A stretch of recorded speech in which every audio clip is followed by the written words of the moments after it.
docentes, estudiantes, invitados especiales y público en general. Sean todos bienvenidos a la sexta Feria del Libro Unipamplona, el libro puente hacia la ciencia, la cultura y la innovación. Un evento que se suma a la conmemoración de nuestros 65 años y que exalta la lectura, el pensamiento crítico, la creación literaria, el cine y las expresiones artísticas. El sello editorial de nuestra universidad tiene como objetivo evaluar, editar, divulgar y distribuir los libros en formato físico y digital, revistas institucionales, textos universitarios, realizaciones audiovisuales y otras publicaciones convencionales o electrónicas que recopilan la producción intelectual de los docentes, estudiantes y administrativos de nuestra alma mater. Igualmente de aquellos autores externos que han depositado su confianza en nuestra editorial para realizar el proceso de publicación. Hoy recordamos y resaltamos al presbítero José Rafael Faría Bermúdez, quien escribió diversos libros de un amplio espectro temático como religión, filosofía, moral, familiar y política, e incluso un libro de poemas en verso clásico y de relativo buen suceso en el país y en toda Latinoamérica. Como sello editorial contamos con más de 120 libros editados bajo las políticas y procedimientos reglamentados y rigurosos que garantizan la calidad científica, investigativa y editorial, características de una universidad acreditada institucionalmente en alta calidad a nivel nacional e internacional. Saludamos de manera especial al rector de la Universidad de Pamplona, doctor Ibaldo Torres Chávez, al vicerrector de investigaciones, doctor Aldo Pardo García, a la vicerrectora académica, doctora Laura Villamizar Carrillo, y a todos los asistentes que nos acompañan el día de hoy. E igualmente extendemos un saludo a todos los directivos, estudiantes, docentes, cuerpo administrativo y comunidad en general. Les recordamos que hoy tenemos la presencia de la Bibliorueda, un espacio apoyado por la Biblioteca Pública Julio Pérez Ferrero, que se encuentra compartiendo a las afueras de esta hermosa casa con más de 200 niños y niñas que vienen de instituciones educativas de la región del Zulia, el bello municipio de Silos, el Caimiú y por supuesto otras instituciones de nuestra querida Pamplona. La Bibliorueda es un programa de extensión bibliotecaria de la Red Departamental de Bibliotecas de Norte de Santander, que consiste en un camión o bibliocamión equipado con colecciones y material para llevar la lectura y actividades educativas a municipios y zonas rurales apartadas que tienen difícil acceso a bibliotecas convencionales. Este programa es apoyado por la Gobernación de Norte de Santander, promoviendo la lectura, la escritura, el arte y la cultura, funcionando en convenio con la Biblioteca Pública Julio Pérez Ferrero, que opera como nodo central cuyo objetivo es el de incentivar la lectura y la escritura en los más pequeños. Es momento de invitar al doctor Aldo Pardo, vicerrector de investigaciones, para que exprese su saludo de bienvenida y realice la apertura de la sexta Feria del Libro Unipamplona, el libro puente hacia la ciencia, la cultura y la innovación.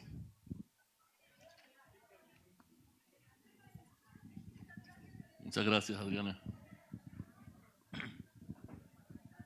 Buenas tardes a todos y a todas.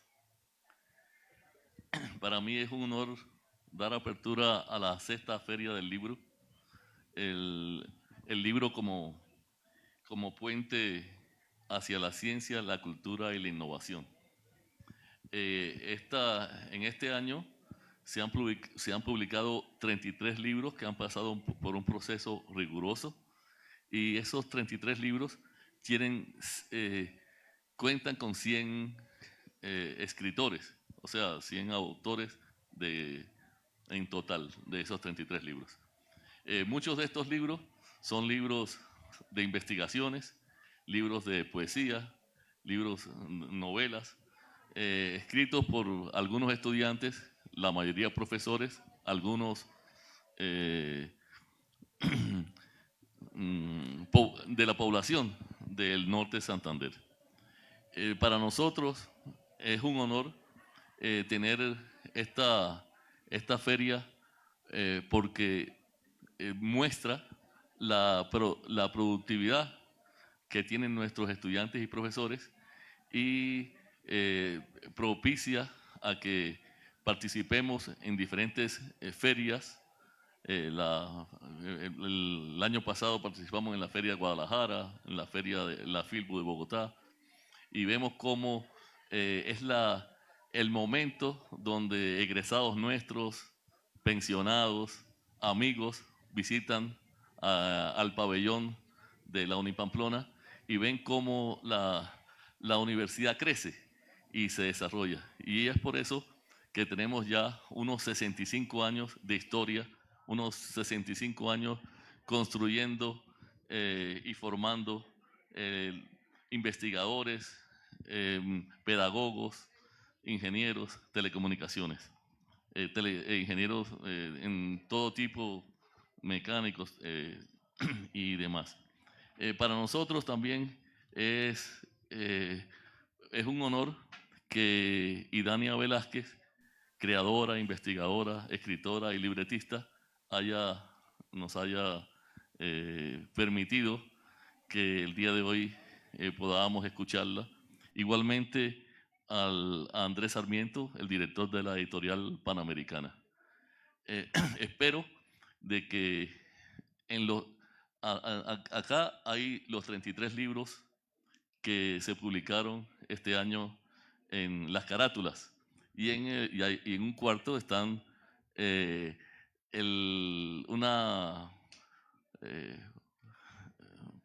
un regalo que se le va a hacer a los 100 autores que están en estos momentos, que fueron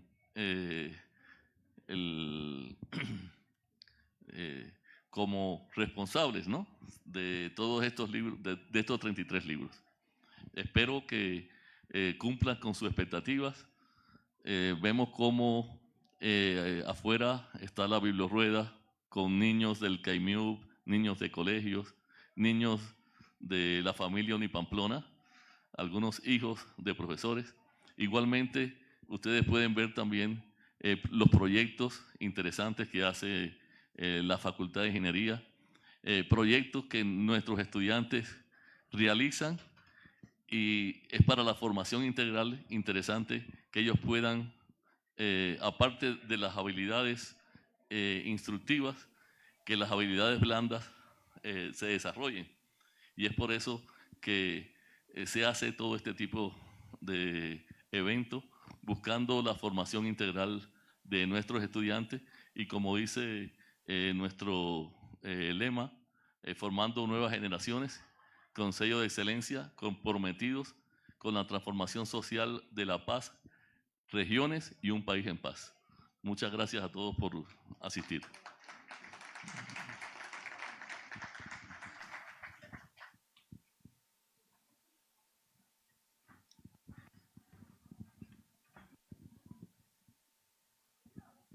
Muchas gracias, doctor Aldo Pardo, por sus palabras.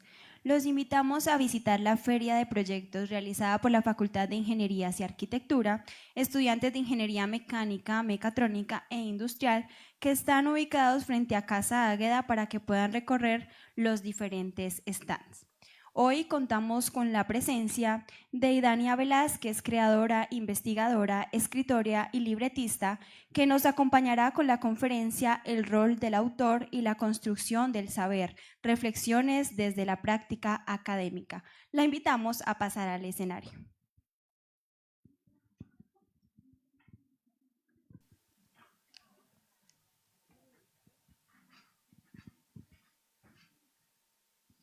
Bueno, muy buenas tardes a todos. ¿Cómo están? Bueno, para los que no me conocen, no sé si estuvieron presentes hace 2 días en una conferencia que di en el teatro. Hoy quiero presentarme. Mi nombre es Idania Velázquez. Soy licenciada en educación, tengo una especialización en pedagogía, una maestría en educación. Soy docente universitaria de la Universidad Javeriana, pero llevo 31 años trabajando en el sector audiovisual. ¿Cuánto dura una película? 1 hora, 90 minutos, 110 minutos, ¿cierto? Yo ya llevo más de 1.200 horas al aire, ¿sí? He tenido el privilegio de hacer series de televisión de largo aliento y de alguna manera eso me ha permitido a mí empezar y explorar un poco todo el tema que es la investigación. Y adicional a eso, esa investigación también me llevó a mí a hacer una investigación de campo y hoy básicamente vamos a hablar el rol del autor y la construcción del saber, porque cada vez que uno investiga adquiere un nuevo conocimiento, como ustedes muy bien lo saben. Entonces, para los que no han visto o los vamos a volver a repetir, quiero mostrarles el tráiler de la primera película que salió, el libro Mariposas Verdes. Quiero ver por favor el tráiler, es el video, vamos a mirarlo. No, Mariposas Verdes, por favor.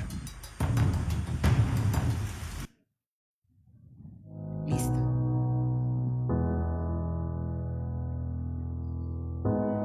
Estoy enamorado. ¿Quién es la afortunada? Su nombre.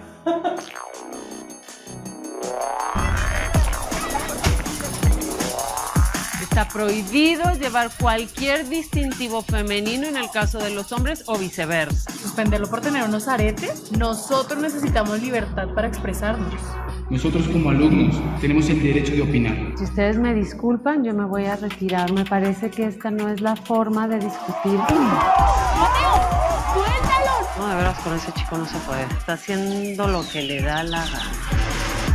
Uy, mi amor, te acompaño, te persigo. Yo quiero que te metas algo en la cabeza, Lucas. Que a mí el único que me gusta es Mateo. Miren a quién tenemos aquí, al nerd del salón. ¿Así? Lucas, suélteme que yo a usted no le he hecho nada. ¿Ah, no? ¿Y rechazarme entonces qué es? Quería hablar contigo por las buenas.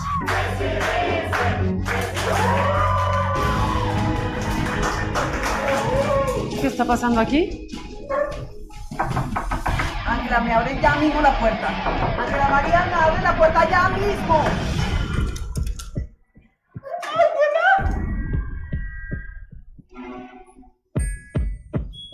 Mateo, mi papá me va a matar. Esa puede ser la oportunidad para salir del closet. A ver, ¿no soy marica qué? Es un macho, un pedazo de marica, ¿me entiendes? Su hijo ha estado sosteniendo una relación homosexual con un compañero de curso.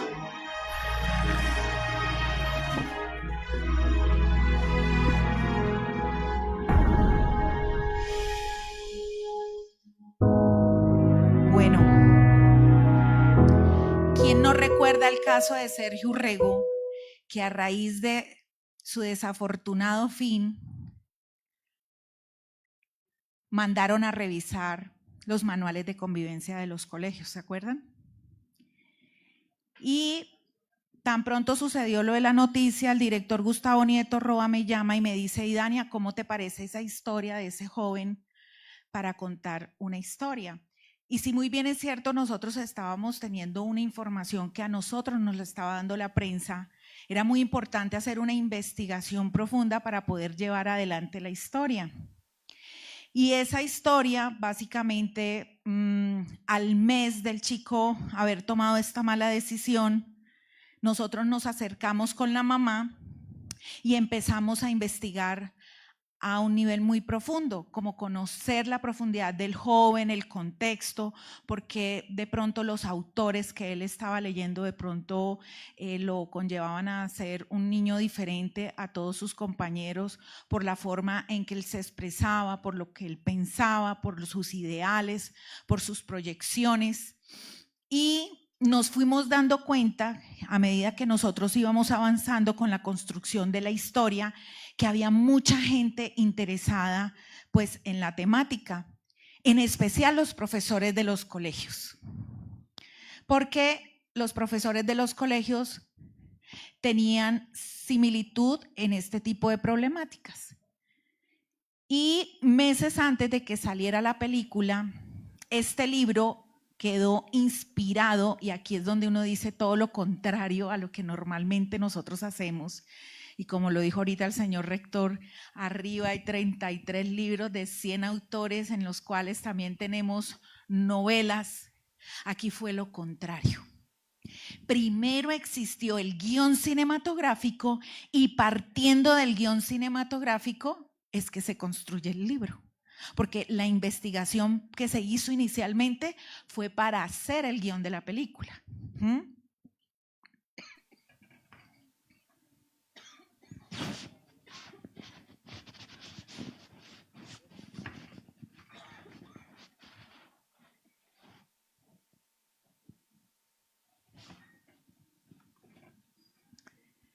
Entonces, nos fuimos dando cuenta que de cierta manera estas temáticas importaban muchísimo.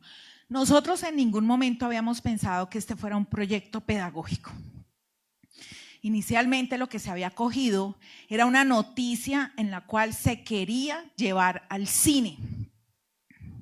Pero cuando nos damos cuenta que esta problemática estaba avanzando mucho en los colegios, dijimos que tocaba contrarrestar el bullying.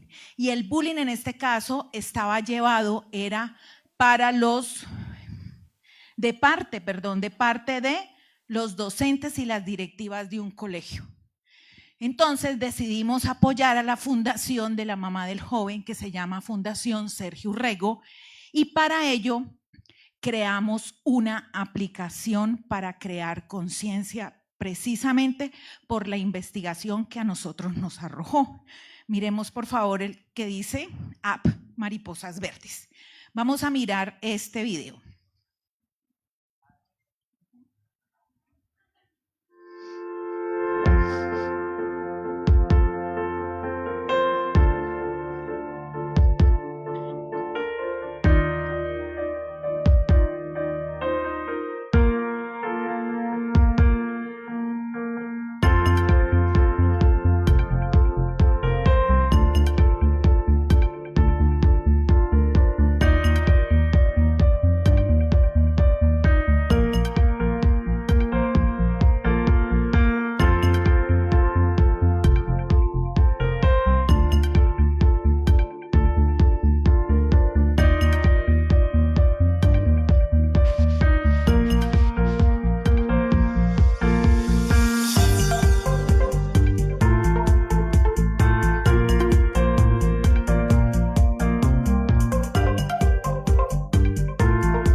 Entonces, cada vez que el rompecabezas se armaba la mariposa se liberaba y arrojaba una frase o una palabra contra el bullying, porque vimos la necesidad, bajo la investigación que se hizo, que se necesitaba sensibilizar sobre la diferencia hacia los demás.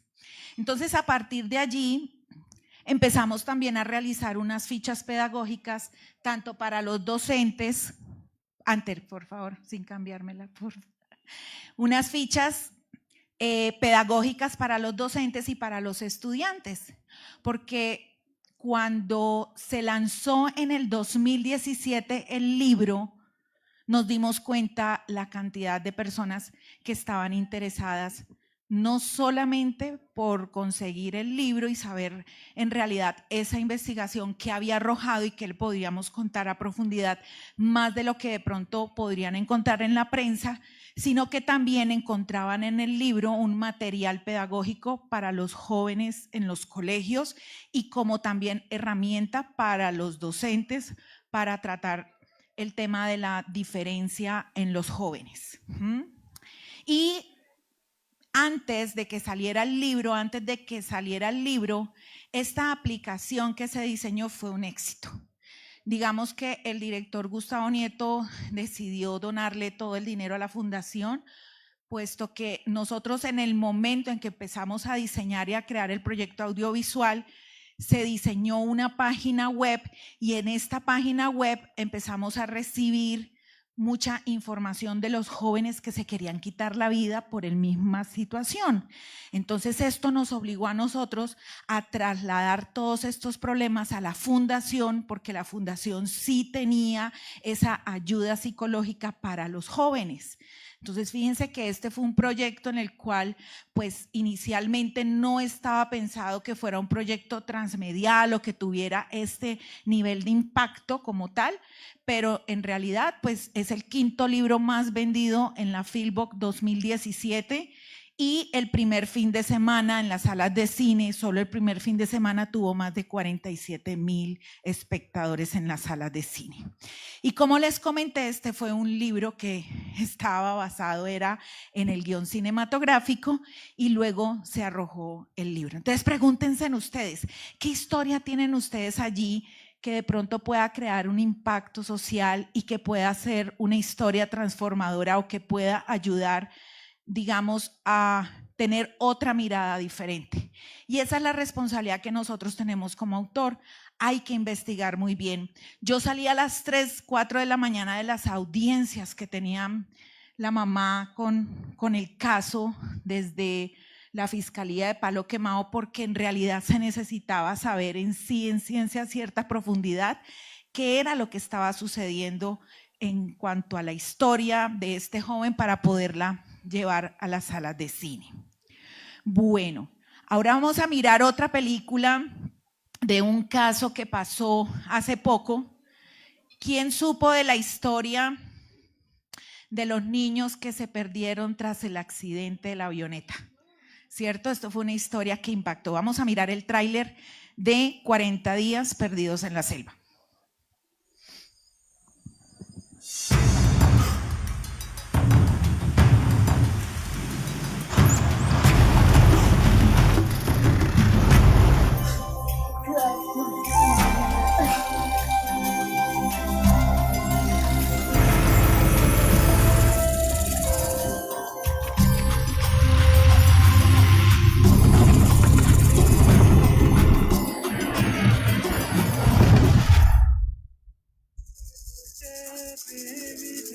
Que una avioneta que se desplazaba rumbo a San José de Guaviare cayó con 5 personas, 4 de los cuales eran niños que se dirigían con su madre a visitar a su padre al sur del San José de Guaviare. La avioneta cayó por fallas técnicas.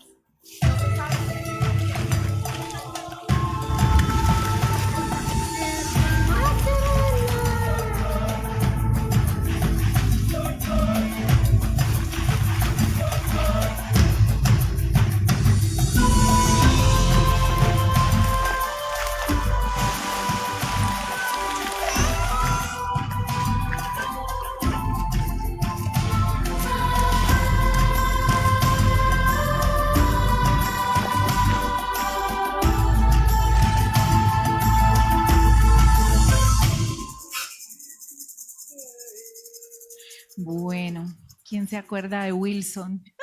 Todos nos acordamos de Wilson, ¿cierto? Y nos pusimos muy tristes cuando se perdió.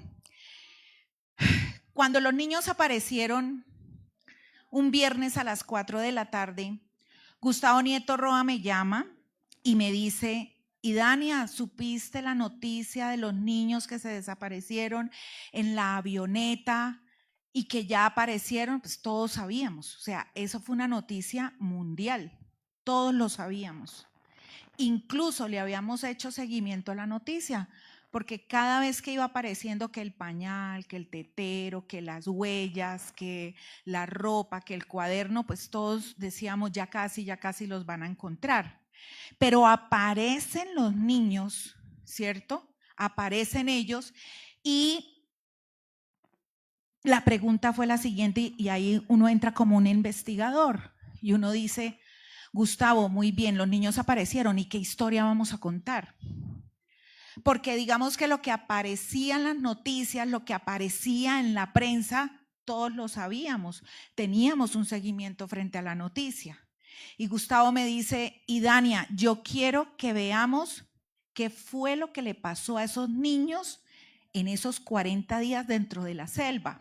Pero sabíamos que ese sábado habían trasladado los niños al hospital militar y pues obviamente por la experiencia que ya habíamos tenido de Mariposas Verdes, acceder a los menores de edad y sin el permiso de la mamá y el papá iba a ser imposible.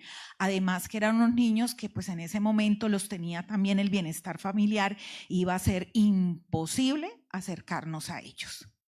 Entonces me acordé que en el 2017 a mí el Ministerio de Cultura me había enviado a San José del Guaviare bajo un programa que se llama INI, Imaginando Nuestra Imagen, y a través de la Academia Colombiana de Ciencias y Artes Cinematográficas, en las cuales soy miembro y en esa época era de la junta directiva, me envían a mí a dictar un taller de guión.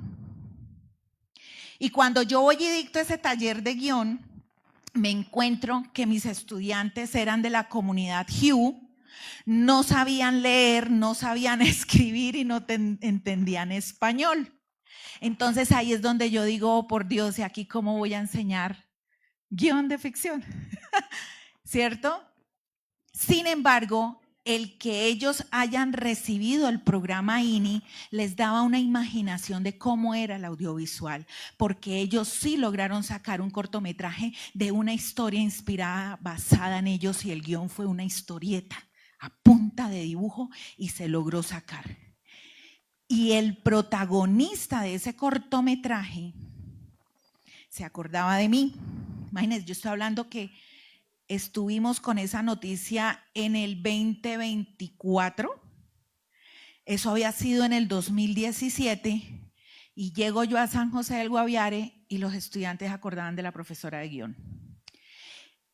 ¿Y por qué se acordaban y por qué los busqué? No por la locación, sino uno, porque ellos ya sabían del audiovisual. O sea, el Ministerio de Cultura ya había hecho una gran labor de prepararlos a ellos en el audiovisual para que ellos tuvieran, digamos, un algo en qué prepararse para poderse defender en la vida. Y resulta que ellos de ahí en adelante empezaron a construir historias y me ayudaron a construir 40 días perdidos en la selva. ¿Por qué razón? Porque solo ellos como indígenas saben cómo crían a sus hijos para defenderse y sobrevivir en la selva, qué podían comer, qué tipo de plantas se podían encontrar, más o menos cómo era lo que ustedes podían ver en la película. La mayoría, todo era narrado por parte de ellos. Es más, recuerdo tanto que yo les decía, me decían, mira, allá adentro hay un árbol de la pepa, no sé qué. Sí, para ellos son frutos pepas. Y me decían, y allá está la pepa tal. Y yo, no, pero esa pepa está adentro y nosotros no vamos a ir a grabar y no vamos a rodar hasta allá.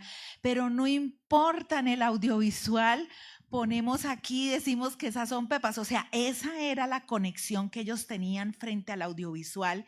Y fue muy bonito poder construir un guión cinematográfico inspirado, pues, digamos, en los hechos reales en los que ellos están acostumbrados a criar a sus hijos y en las posibilidades que existía de sobrevivencia de ellos mismos como comunidad y como indígenas.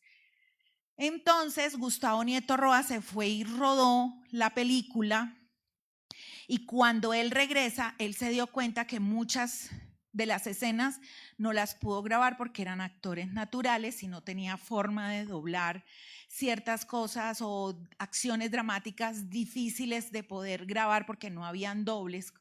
Entonces me dice, y Dania, tengo un problema para poder grabar, para poder terminar la película.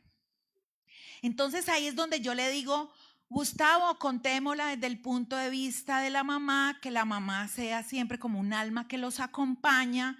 Nos toca volver a ir a rodar, le escribo otros guiones y nos damos cuenta que el guión va a necesitar una voz en off. Y esa voz en off fue una construcción posterior, porque desde que empezaba originalmente el guión de la investigación, la mamá moría. Por lo tanto, yo no conocía a ese personaje, no sabía cómo hablaba, no sabía cómo pensaba. Entonces, cuando yo empiezo a hacer esta voz en off, me doy cuenta que yo empiezo a conocer a una mamá, empiezo a descubrir una mamá como de las tantas mamás que yo entrevisté en la investigación de campo que hice en San José del Guaviare, en esta comunidad, y ellas mismas me ayudaron a construir esa voz en off. Pero quedó tan poético, quedó tan bonito, que cuando yo me siento con Gustavo Nieto Roa y le empiezo a leer y a narrar la película en voz en off, me dice: y Dania, eso está divino como para hacer un libro poético de la película. Sí, todo al revés, ¿sí o no? Todo al revés, porque lo normal es primero el libro y luego la película. Entonces ahí es donde nace el libro 40 días perdidos en la selva, que básicamente es la memoria fotográfica de la película y poéticamente está contada, porque no es la misma voz en off que está en el libro que la que yo puedo escuchar narrada dentro de la película, porque ese fue otro proceso tenaz, sentados, trabajando con la mamá, porque la mamá de la película es la misma voz en off de la señora, de la voz en off, es la misma, ella habla en Hugh. Entonces, ese libro nace posterior a la película por la experiencia que les acabo de contar, y básicamente es como una madre narra y acompaña a sus hijos hasta que por fin los rescatan y su alma por fin se va a descansar. O sea, la mamá le entrega los niños a su comunidad indígena y ella se va a descansar. Entonces ahí es donde esta película a mí me permite pensar que esta película básicamente fue un tejido social, porque fue una construcción colectiva, tanto desde el guión, la investigación, las posibilidades de que los niños hubieran podido sobrevivir, y posteriormente también, porque ya después de rodada también se empezó a trabajar en postproducción, tanto la voz en off para el guión como también la escritura del propio libro. Entonces uno dice, bueno, ¿cuál es el orden? El orden perfecto para poder empezar como una autora, uno empezar a construir y empezar como a divagar, a caminar y a empezar a descubrir toda esa narrativa que posiblemente yo pueda contar. Y pues no hay una fórmula exacta, pero digamos que a raíz de todos estos experimentos muy responsables, pues han surgido. Y pues bueno, básicamente para nosotros 40 días perdidos en la selva es la voz de la comunidad Hugh, porque eso que ellos narraron es lo que aparece en la película. Bueno, hasta aquí, ¿cómo vamos? ¿Bien? ¿Sí? ¿Alguna pregunta? ¿Aquí tienen alguna curiosidad? ¿Quisieran saber algo? ¿No? Dale. Mencionas lo particular que es partir de un guión de una película para hacer el libro. Obviamente, generalmente es al contrario, como lo mencionas. ¿Cómo fue ese proceso, que debe ser muy complejo?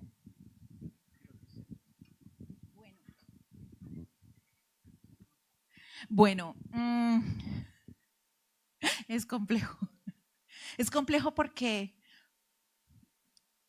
y ni lo es, ¿sabes por qué? Porque tú ya tienes una investigación. Pero la narrativa es diferente, ¿sí?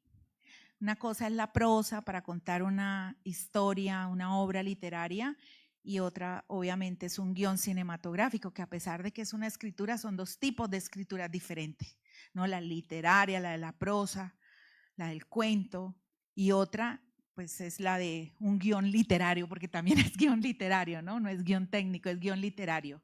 Eso con respecto a Mariposas Verdes. Y con respecto a 40 días perdidos en la selva, es una experiencia completamente diferente, porque es que cada fotografía es una poesía.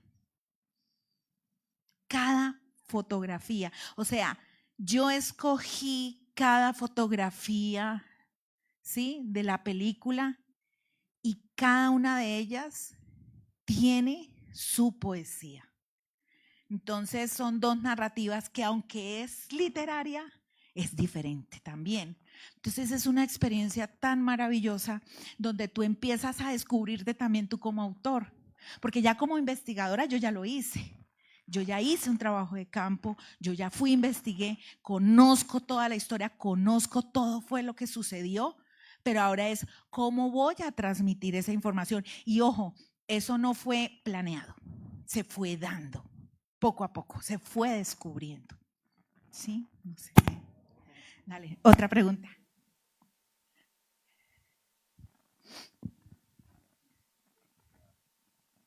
Aló. Con respecto a la mamá, de los referentes que tenían las otras mamás y todo está que es con lo que se construye esa narración.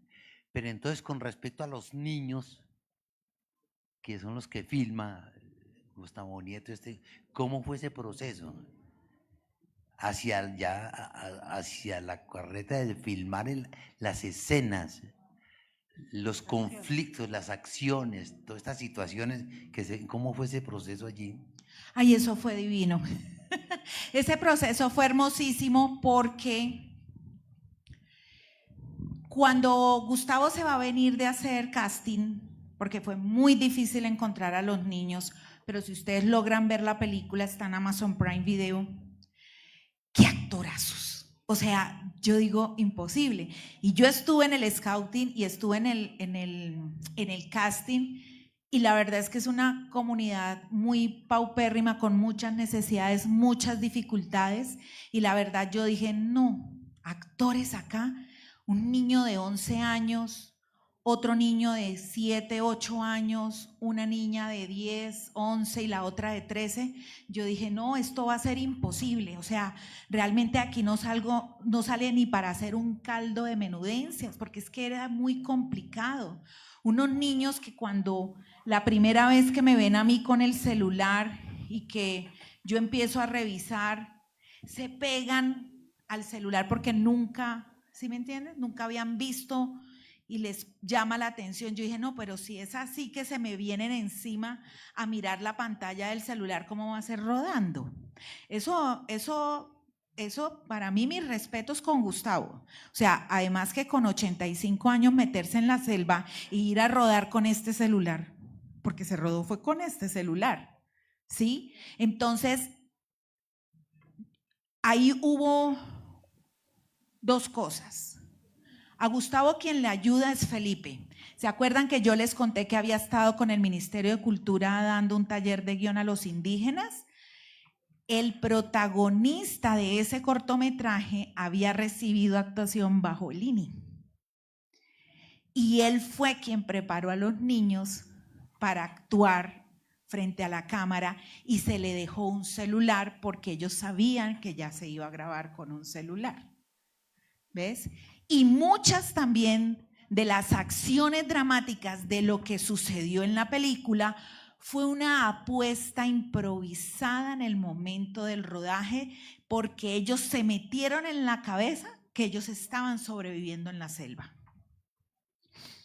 Entonces para ellos también fue maravilloso, porque empezaron a descubrir también una forma diferente, digamos, de poder ver plasmada una posible situación que pasó, y lo lindo que fue el día que se exhibió la película, porque el lanzamiento se hizo en San José del Guaviare y ellos fueron los invitados especiales.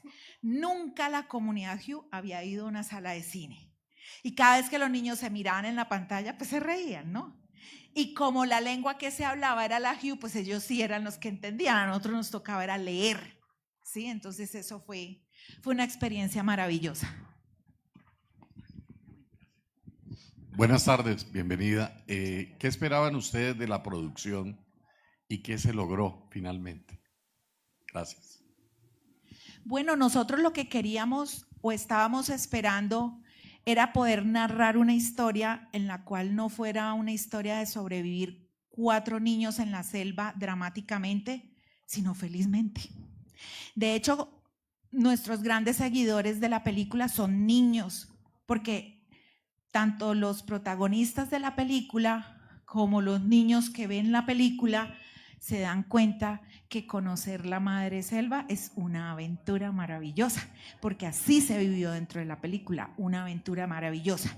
Además que hay una fusión como un live action, porque para nosotros era una solución de producción en términos del accidente, de muchas cosas que sucedían.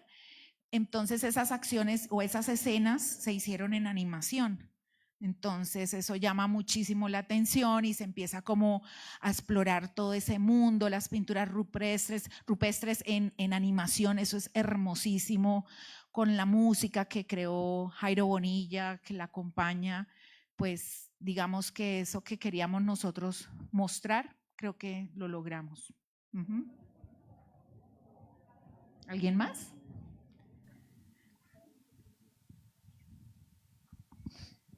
Y Dania, ¿cómo fue posible resolver esa diferencia lingüística que había entre ustedes y la población?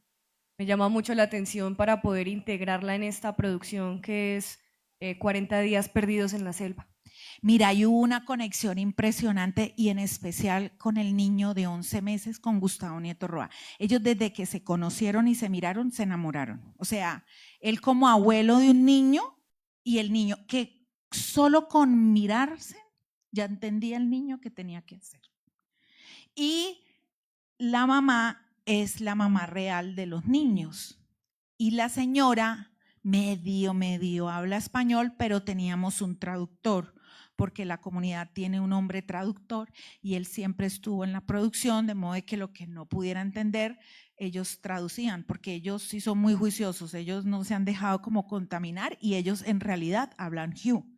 ¿Sí? Y como ellos casi no salen de su comunidad, pues poco pueden entender e interactuar, y eso es lo que más o menos te puedo contar de experiencia en términos de la traducción y comunicación entre ellos. Bueno, entonces este libro es muy lindo porque pues más allá de una memoria fotográfica, está contada poéticamente a raíz de una investigación y de una narración de una comunidad, que aunque esa comunidad no fue por la cual pasó por esa situación y los niños no la narraron, es el supuesto del cómo estos niños pueden sobrevivir de acuerdo a las crianzas, porque la investigación sale de las madres de allá. Es más, yo recuerdo tanto que yo iba a cada una de las comunidades, porque ellos están divididos en diferentes como parcelitas por familias, y la mujer para que pueda hablar tiene que pedirle permiso al esposo. Sí, eso a mí me chocó porque pues obviamente a mí que me va a dar permiso mi esposo para hablar, pero cada pregunta que yo hacía miraban y el Señor autorizaba para que pudiera responder. Entonces fue maravillosa, es maravillosa esa narración. Y pues bueno, esa es la experiencia, que esto básicamente es un tejido social, contar esta historia maravillosa.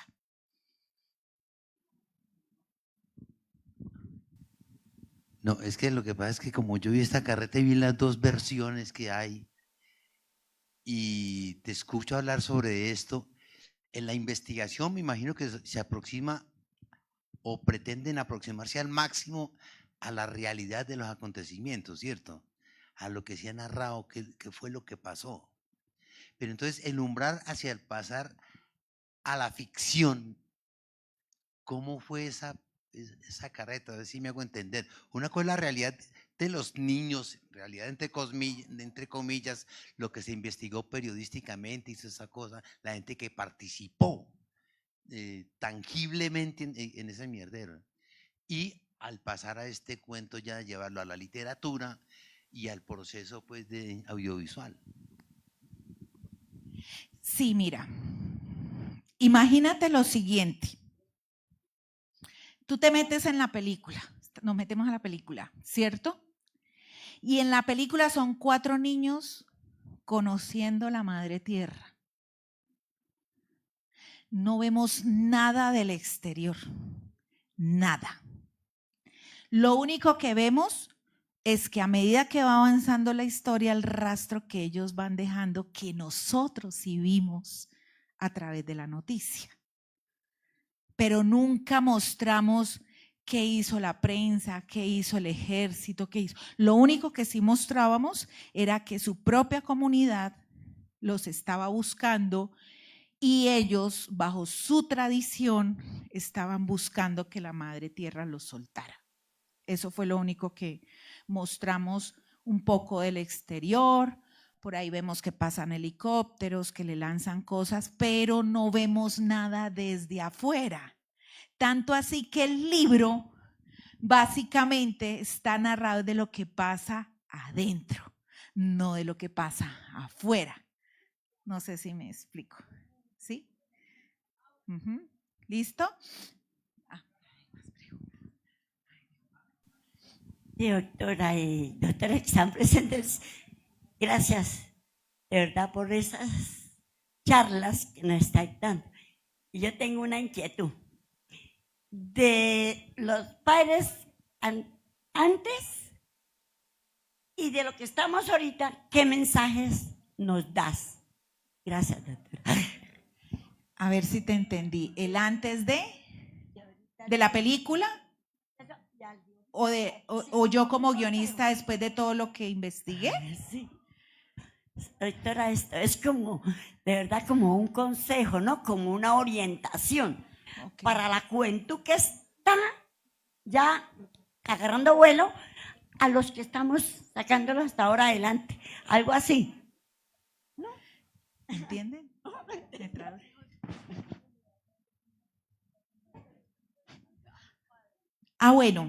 Bueno, sí. Gracias, doctora. Dale. ¿Sabes qué aprendí en las comunidades cuando yo estaba entrevistando a las mamás? Que definitivamente la responsabilidad que tenemos como mamá, en criar a los hijos es enseñarlos a que también se defiendan en la vida. Porque el que ellos aprendieran a defenderse en la vida fue lo que les salvó la vida estando ellos 4 solitos allá, ¿sí? Entonces es como también ver la desesperanza, también ver cómo en medio del paso de una dificultad, de un desierto que pueda pasar una persona, aún así vaya alegre caminando ese desierto, porque eso pasa en la película. Esos niños están pasando por un trauma impresionante, todos sufrimos, pero si tú ves la película, que fue lo que transmitió la comunidad, ellos pasaron las situaciones muy alegres porque estaban en su rol, estaban en su situación. ¿Listo? Bueno, rápidamente quiero que sigamos con las siguientes diapositivas, que es como una experiencia que a mí me ha dejado también como docente universitaria y también como coordinadora del semillero CIAPA de investigación de la Universidad Javeriana, que les quiero dejar a ustedes como autores. Y nosotros como autores también somos mediadores, somos unos sujetos situados. O sea, ¿qué quiere decir eso? Tenemos que hacer una investigación de campo, vivir el espacio, vivir el lugar para poder adquirir todo ese bagaje, ese conocimiento para poderlo luego trasladar. Es muy difícil no moverse al lugar para poder contar una historia. Y también tenemos que volvernos un investigador crítico. Nosotros también pudiéramos haber contado esta historia desde diferentes puntos de vista, ¿cierto? Incluso crítico también, pero tenemos también que ser responsables. Y así como lo dijo Foucault en algún momento, que él nos recuerda que la función del autor es una construcción cultural y no se trata solo de escribir, sino de un rol dentro del mismo discurso. ¿Sí? Eso es lo que más o menos quisiera trasladarle.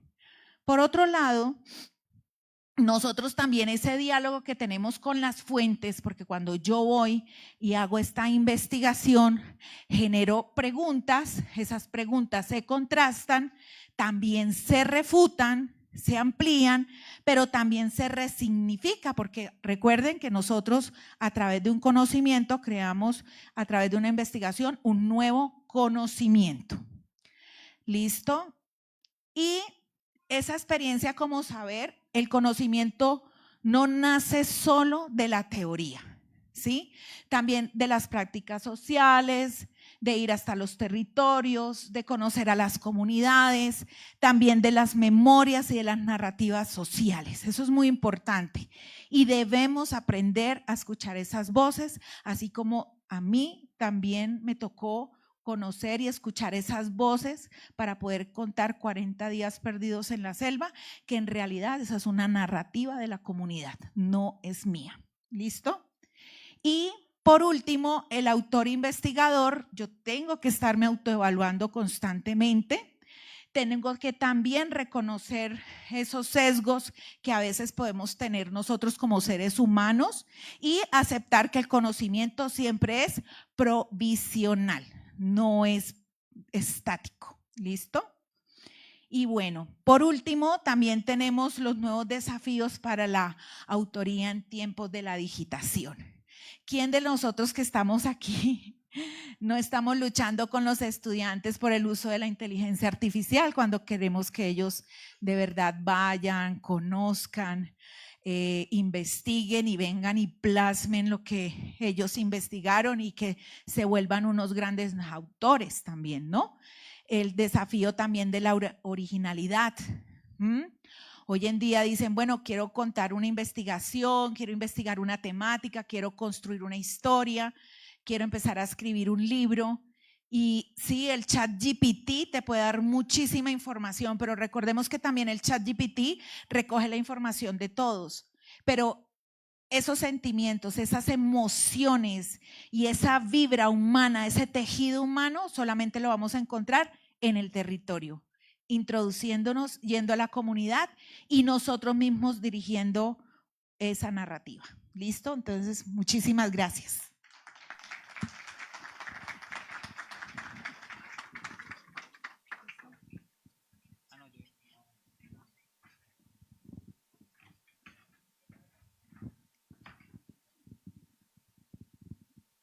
Agradecemos por su intervención a Idania Velázquez, creadora, investigadora, escritora y libretista. Continuamos nuestra agenda con el pamplonés Andrés Sarmiento, director de la editorial Panamericana, que nos acompañará con la conferencia Panorama de la Industria Editorial en Colombia. Lo invitamos a pasar al escenario.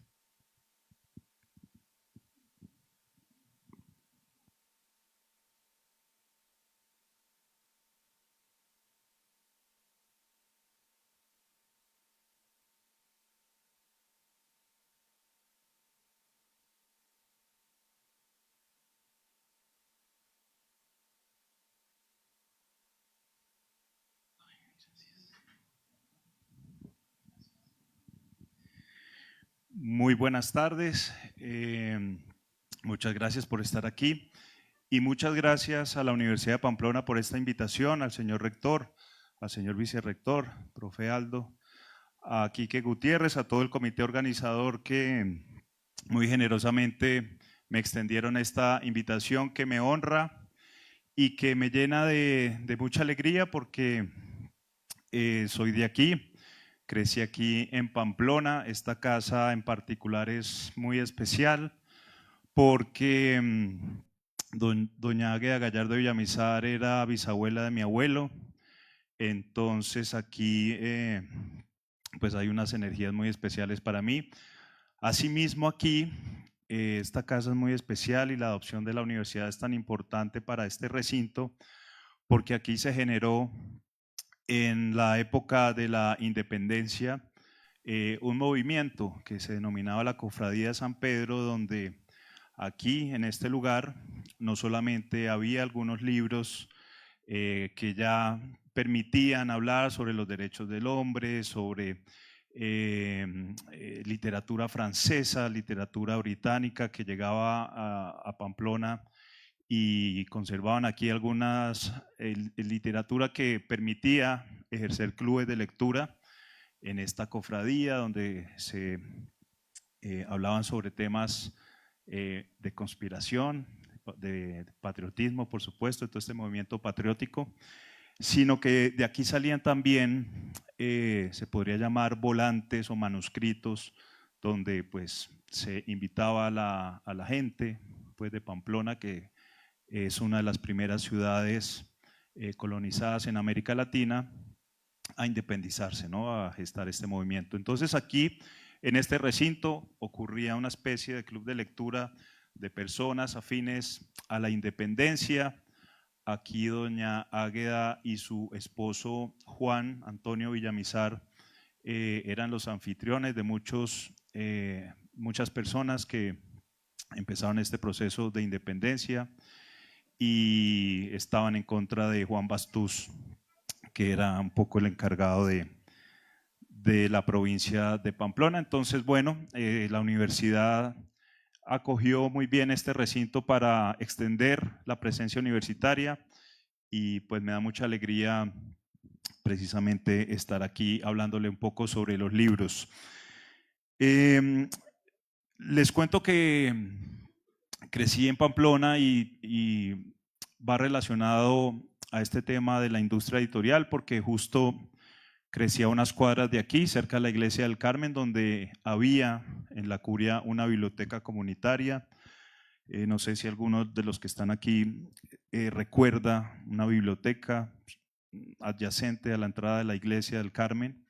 Una biblioteca que no sé, tengo que confesarlo, no sé quién la administraba. Tengo entendido que la curia, por ser un espacio de la curia. Y allí empecé a leer.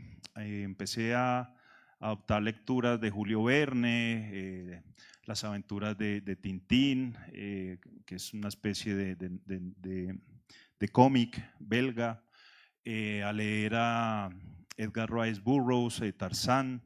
Estas primeras lecturas que en esos tiempos donde no teníamos dispositivos, no teníamos computadores, y yo en lo particular no había un televisor en casa, en los espacios donde estaba. Un tío tenía un televisor, pero digamos que me volqué a la lectura para entretenerme, por supuesto, y allí surgió una pulsión y un interés por la literatura, por la lectura, que derivó luego en un interés académico.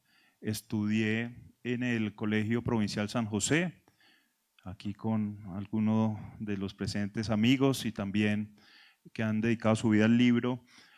Allí en este colegio, para los que no son de aquí, estudiaron también Eduardo Cotelamos y Jorge Gaitán Durán, que aunque nacieron en Cúcuta, tenían familia pamplonesa y ese colegio en esa época representaba, digamos, una educación de calidad. Muchos venezolanos venían a internarse aquí. Ciudad era considerada o es considerada la ciudad estudiantil, y la oferta académica y educativa era tan importante que aquí estudiaron pues grandes personalidades, no solamente del país sino de Venezuela. Y Jorge Gaitán Durán y Eduardo Cotelamos, en su paso por el colegio, empezaron también a tener un interés genuino por la literatura en su juventud. Por supuesto, en su adolescencia, digamos, los referentes seguían siendo los franceses, los norteamericanos, algunos rusos, y ese interés pues se volcó luego al interés de ellos dos por conformar una publicación muy importante para el país, que fue la revista Mito. La revista Mito, más por Jorge Gaitán Durán, empezó a tener una importancia en el panorama cultural colombiano, porque allí, digamos, era un medio de comunicación que empezaba a hablar de lo que sucedía no solamente en la literatura, sino en el arte plástico, en lo que podría ser el incipiente cine en esa época, de lo que era el teatro, de lo que era también algunos otros artes y algunos otros, digamos, espectros culturales que Gaitán Durán, Valencia, se me olvidó el nombre, Valencia Gerkel, y Eduardo Cotelamos, que infortunadamente murió en un accidente de tránsito siendo gobernador de Norte de Santander, pues gestaron, y en este momento estoy escribiendo una novela sobre la adolescencia de ellos en el colegio donde estudié, y un poco cómo eso se volcó para ser un referente cultural no solamente de Colombia, sino de Latinoamérica, porque en la revista participaron personajes tan importantes como Borges, mexicanos, chilenos, uruguayos y Jorge Gaitán Durán, pues fue parte importante y también falleció en un accidente aéreo de este motor cultural en Colombia. Entonces todo esto va a que el libro, digamos, se convirtió en mi vida. Tuve la oportunidad de dirigir la Filbo en Bogotá, la Feria Internacional del Libro de Bogotá. Tuve la oportunidad de dirigir la Feria Internacional del Libro de Cali. Dirigí el año pasado, en mi paso por la Secretaría de Cultura de Medellín, la Fiesta del Libro y la Cultura de Medellín. He asesorado la ULibro de Bucaramanga y la Fiesta del Libro de Cúcuta. Y asimismo he tenido una trayectoria por el mundo del libro. Trabajé en Penguin Random House Grupo Editorial, trabajé en Grupo Planeta, ahora trabajo en Panamericana Editorial. Y en Medellín estuve a cargo de las bibliotecas públicas. Mi mamá fue bibliotecaria del colegio. Entonces, digamos que llevo más de 15 años en la industria editorial. Soy autor de libros infantiles. Espero publicar la novela que les comenté sobre la adolescencia de Gaitán Durán y Cotelamus, entre otros personajes, el año entrante, a final de año. Y me place escuchar todos los proyectos que hay en materia editorial con el sello editorial de la universidad. Lo celebro, lo incentivo. Celebro también que haya también editoriales independientes haciendo un gran trabajo, no solamente en la ciudad, sino en el país. Y bueno, hacen falta librerías en Pamplona. Cerraron hace muy poco en Cúcuta una muy bonita que se llamaba Postdata. El panorama librero es complejo, sin embargo, año tras año se siguen inaugurando ferias de libro en varios rincones del país, y asimismo la edición independiente, digamos que pese a todas las dificultades, sobrevive. Hay que trabajar en una ley del libro, así como la ley del cine, la ley del libro, son leyes, a mi modo de ver, muy cojas todavía, y falta mucha iniciativa gubernamental para fortalecer estos incentivos que hacen posible no solamente la producción, la edición, la escritura, sino también la distribución, sobre todo de edición independiente. ¿Qué les puedo contar del panorama de esta industria editorial colombiana? En el mundo se vienen manifestando monopolios en la industria editorial. En Colombia y en Iberoamérica, pues digamos que todos estos grandes grupos editoriales se unieron en lo que son hoy en día Penguin Random House Grupo Editorial y Grupo Planeta, que desde hace años vienen adquiriendo editoriales medianas y pequeñas, como Mondadori, como Ediciones B, como Salamandra, como Anagrama, en Planeta como Tusquets, como Seix Barral. Y digamos que ese es el panorama mundial, la monopolización. No sé si se enteraron hace año y medio, 2 años, la ley de antimonopolio de Estados Unidos evitó que Random House siguiera adquiriendo pues, aún más editoriales independientes sobre todo. Y digamos que esa es una tendencia mundial que infortunadamente hace que un panorama de hace 20 años donde existían Norma, donde podíamos tener editoriales digamos como Santillán antes de que la comprara Random House. Esta dinámica de editoriales medianas en ese entonces derivó en estos 2 grandes grupos que ahora pues tienen cooptado todo el mercado. Esto complica las editoriales independientes. Las editoriales independientes en Colombia son muy importantes, gestan un movimiento en Latinoamérica interesante. Se gestó hace poco la Cámara Colombiana del Libro Independiente, que lidera el Ministerio de las Culturas a través de la Biblioteca Nacional, y es un ejercicio interesante porque oxigena aún más todo lo que sucede en materia de edición independiente. ¿Qué pasa con los libros? Hay una producción interesante de literatura colombiana. Las editoriales independientes tienen un flujo de autores jóvenes, las editoriales tradicionales, digamos que siguen con la dinámica de mercados globalizados, iberoamericanos en este caso, por el idioma, y suponen también un trabajo en materia regional. Editoriales como Penguin Random House con su sello Literatura Random House o Alfaguara vienen trabajando con autores regionales. Podemos hablar de Gilmer Mesa, podemos hablar de Jefferson Ospina en Cali, de Giuseppe Caputo en Barranquilla. Vienen ya entonces haciendo parte a la región de un catálogo que nosotros ya, comprendiendo lo que puede significar clásicos como García Márquez y la gran tradición que siguió después en posmodernidad, hablando de autoras como Laura Restrepo, hablando de autoras como Piedad Bonet, como Fernando Vallejo, como Mario Mendoza, como Juan Gabriel Vázquez. Ya ahora hay una generación que representa más al territorio nacional y que nutre un poco los catálogos y los planes editoriales, no solamente las grandes editoriales, las editoriales tradicionales, sino también de las editoriales independientes. Esto al tiempo de que el libro ha tenido un segundo aliento después de la pandemia. Estos vaticinios apocalípticos de que el libro iba a desaparecer por la llegada de la tecnología como el ebook, como todos estos formatos que permitían leer en pantallas. Ese vaticinio por fortuna no se cumplió.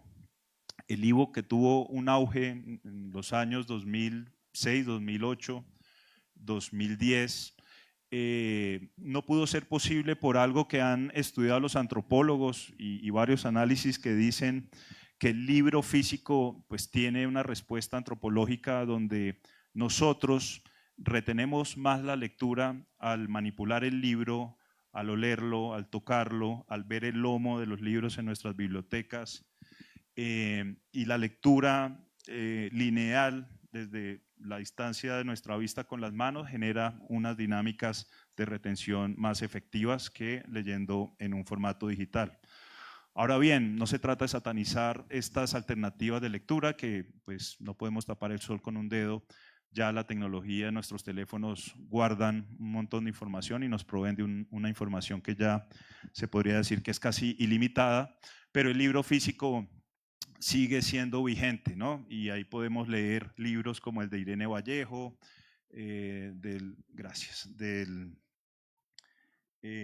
libros de Alberto Mangel, pues las referencias de Alberto Mangel, de Humberto Eco, donde, como decían ellos, no hay un invento más perfecto como el libro, haciendo semejanza a una cuchara, no hay un invento como, o sea, el invento de la cuchara no se puede superar, es casi un invento perfecto, y creo que era Humberto Eco el que decía que el libro también era un invento que pues ya no podía superarse, es un dispositivo que no necesita conectarse a ningún lado, que nos puede acompañar y que nos puede brindar un montón de información. ¿Qué pasa con el libro hoy en día, no solamente en Colombia y en el país? La UNESCO lanzó unas alertas bastante fuertes el año pasado en materia de falta de comprensión lectora de los niños del mundo, sobre todo en los países en desarrollo. Esto en parte por lo que les acabo de decir de los dispositivos digitales, la oferta en materia de tecnología para los temas de lectura, y la gente piensa comúnmente que la comprensión lectora afecta a los procesos de lectoescritura y oralidad solamente en materias humanísticas, y pues no es cierto, ¿no? La lectura pues es necesaria para aprender matemáticas, ciencias, es necesaria para nuestro día a día, para entender una señal de tránsito, para entender cualquier cosa, hace parte de la educación básica. Y estos índices críticos de lectura en primera infancia, en la infancia y adolescencia, son tan críticos que Países Bajos y otros países ya han venido otra vez rescatando el libro físico en los pensums académicos, recuperando, digamos, terreno que había sido perdido por todas estas plataformas, que todavía los que somos papás, o los que somos hermanos mayores, tíos, abuelos, pues vemos que nuestros hijos están volcados a herramientas tecnológicas que les brindan una posibilidad de lectura digital. En ese sentido, sigue siendo el libro físico un material de trabajo para los planes lectores de las editoriales como Panamericana, que en este momento represento, pues siguen teniendo el libro físico como insumo básico de la promoción lectora en los colegios del país, y esto es importante porque seguimos teniendo ese vínculo con el libro físico, con estos primeros lectores, y el tema se convierte en últimas en un tema de formación de públicos, que se articula con estos escenarios de ferias del libro, de estas ferias del libro como esta sexta feria del libro de Unipamplona, que permite que haya invitados, autoras, autores y digamos que también miembros de distintas disciplinas artísticas y culturales que nutren, por supuesto, todo lo que puede significar una feria del libro, porque al final del día del libro podemos tener o podemos hablar o podemos referirnos de cualquier disciplina. En ese sentido, sigue habiendo librerías independientes a lo largo y ancho del país, muy pocas, y sigue habiendo también un panorama interesante de políticas públicas que permiten, digamos, enlazar todos estos escenarios de lectura. La industria editorial colombiana, digamos, en comparación con países como Chile, países como Argentina, digamos, tiene una salud satisfactoria, no tan optimista como se quisiera, pero digamos en países como Argentina, que tiene una producción literaria, digamos, tradicional, importante, es complejo sacar libros de Argentina por la crisis económica que tiene Argentina, pero sigue teniendo librerías, sigue teniendo, por supuesto, una oferta cultural y editorial importante.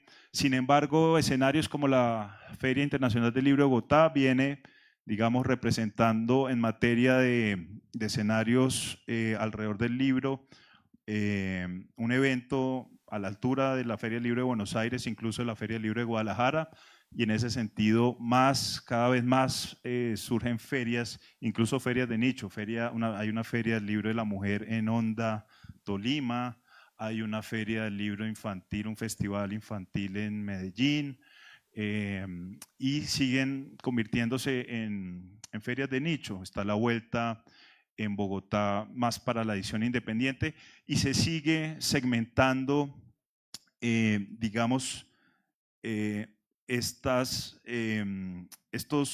escenarios editoriales de nicho. Así como la Cámara Colombiana del Libro Independiente surge hace 3 años, se está consolidando la Cámara Colombiana del Libro Infantil, y ya hay también, por supuesto, agremiaciones que representan lo que tiene que ver con fanzines, con artes gráficas y otros, digamos, géneros del libro, que es bueno y es malo, porque en países como Chile, en Chile, por ejemplo, no hay una feria tan importante como la Feria del Libro de Bogotá, porque se ha venido atomizando este escenario gremial, y es el reto, ¿no? Que esta segmentación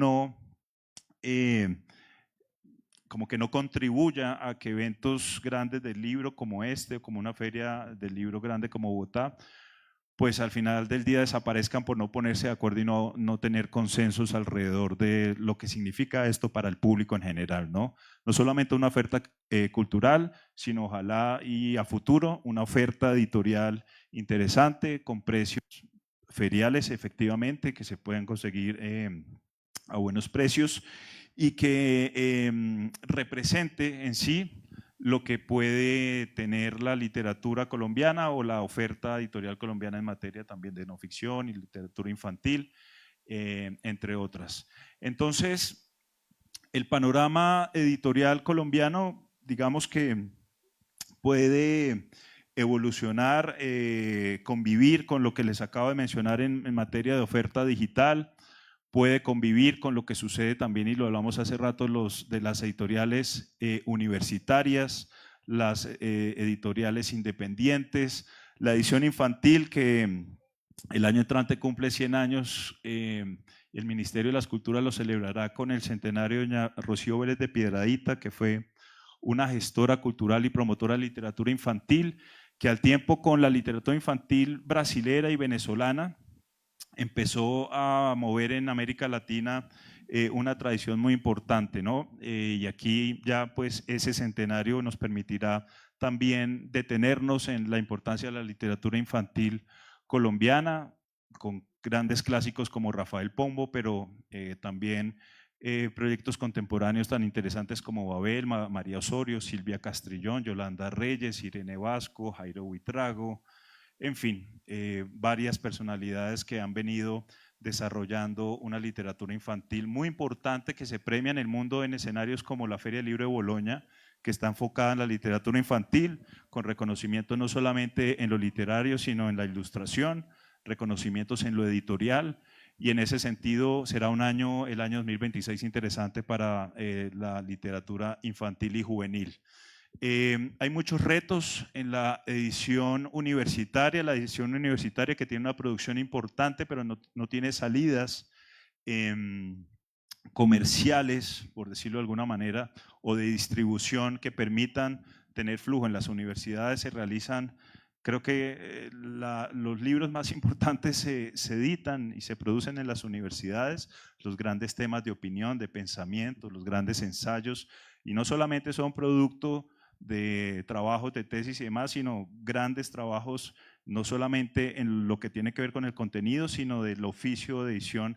Las universidades colombianas tienen también una gran tradición. Así que, bueno, esta invitación que me hace la universidad era para tener un referente amplio de cuál es el panorama. Es un panorama bastante complejo en materia de monopolización de mercado. Es un panorama bastante esperanzador en materia de edición independiente. Es un tema bastante, digamos, interesante en materia de edición universitaria, bastante prometedor en materia de edición infantil. Los fanzines y otros formatos también están teniendo una oportunidad interesante porque surgen temas cada vez más atractivos para los lectores. ¿Cuáles son, digamos, las alertas, las grandes alertas o los grandes retos? Evitar que la inteligencia artificial pues llegue y digamos sea digamos un componente que entorpezca la creatividad, entorpezca la producción, enrarezca digamos el oficio. Ese es el gran reto. Tendremos que convivir como muchas cosas con la tecnología, por supuesto, pero pues el gran reto en el mundo editorial es precisamente no dejar eclipsar de inteligencia artificial este oficio tan hermoso como es el editorial, como es el bibliotecario, como es el librero y por supuesto el oficio del escritor y la escritora. Les agradezco muchísimo. No sé si tienen preguntas.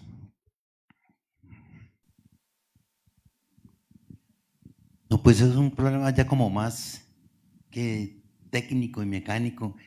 Lo que hago es como repetir una pregunta que yo escuché precisamente con un compañero poeta y un amigo ambientalista. ¿Qué va a pasar con el cuento de la producción del papel frente a esta problemática del medio ambiente tan complejo? Entonces te estoy como repitiendo esa pregunta. Es decir, los escritores, los editorialistas, todo este cuento, ante eso, ¿cómo manejamos esa pregunta? Que es un hecho real. Sí, es una pregunta importante porque pandemia representó, digamos, un giro en la producción de papel porque disparó, por supuesto, todo lo que tiene que ver con los empaques, con todo esto, y las reservas del papel, generalmente de Canadá, en este caso lo más cercano, o en Asia, pues se redujeron considerablemente para el insumo del libro. En ese sentido, hay muchos programas donde se están probando otras materias primas, por ejemplo, el bagazo de varias plantaciones, cannabis, caña, se está haciendo papel y se está probando muchos materiales, se están, digamos, sembrando pues, más cantidad de árboles.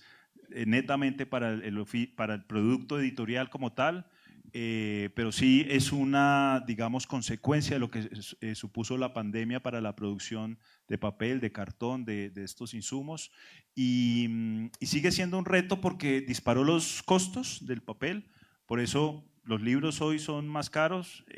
Ustedes saben que en Colombia el IVA no está grabado para el producto editorial, para los libros, sin embargo, los costos se dispararon y hoy un libro que puede costar 70.000, 80.000, 90.000 pesos, antes de pandemia costaba 30.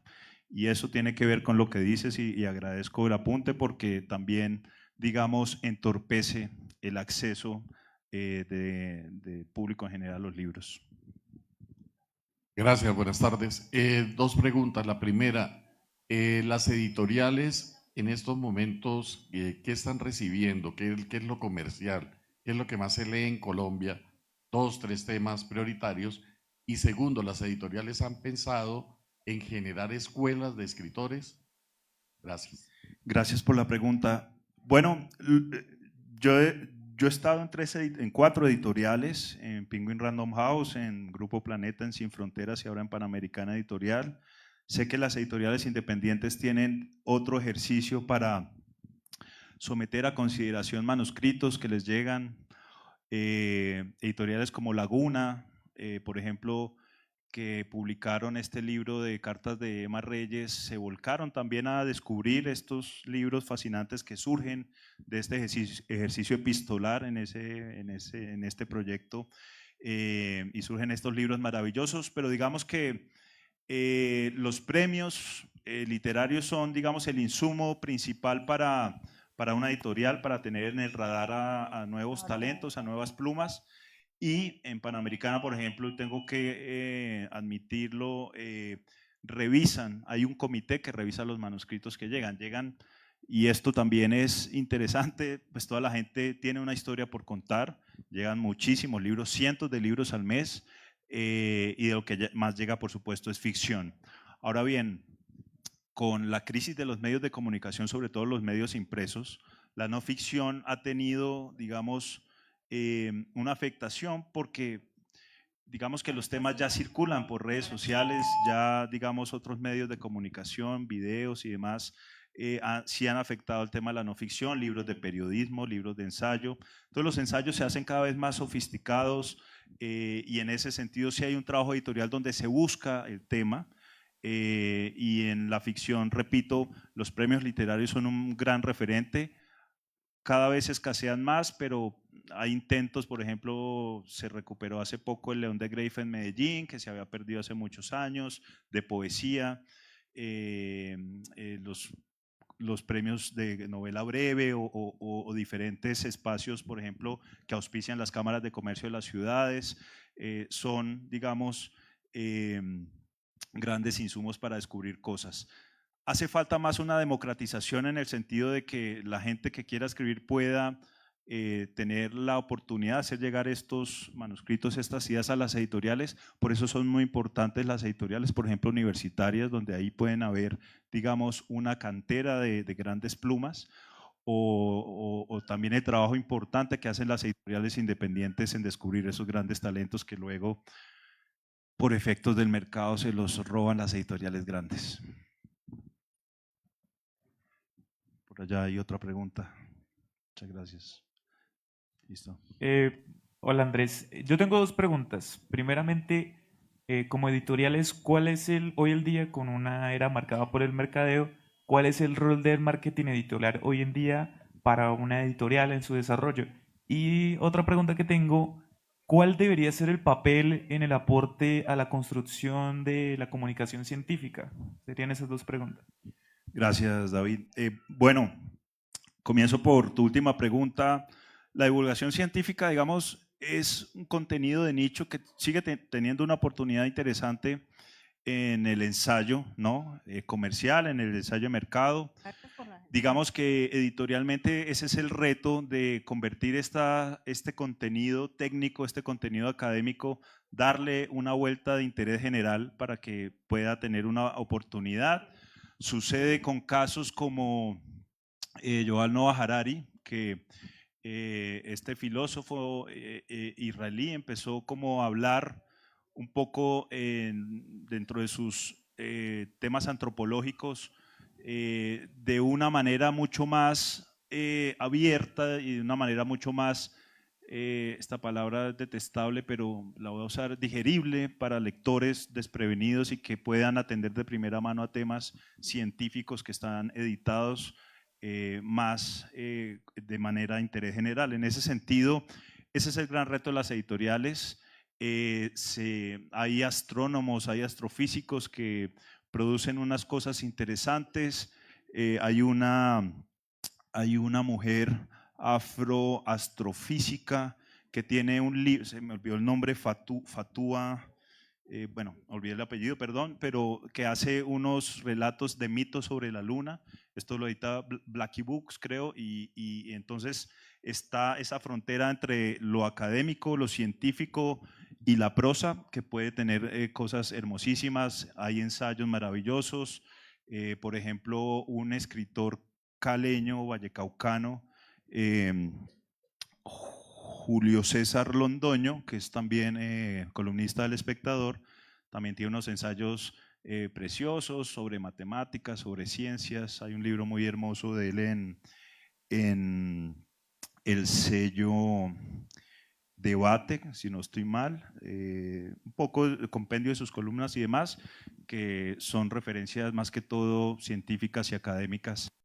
Y ahí también tiene una oportunidad muy importante la edición universitaria, que por supuesto tiene una gran producción en materia de libros científicos. Y sobre tu segunda pregunta o tu primera pregunta, el tema del marketing, pues bueno, lo que ofrece ahora las plataformas, toda esta, digamos, cantidad de información, la saturación de información que tenemos a través de las redes sociales, permite que el libro también pues tenga un tránsito y una visibilidad mucho mayor.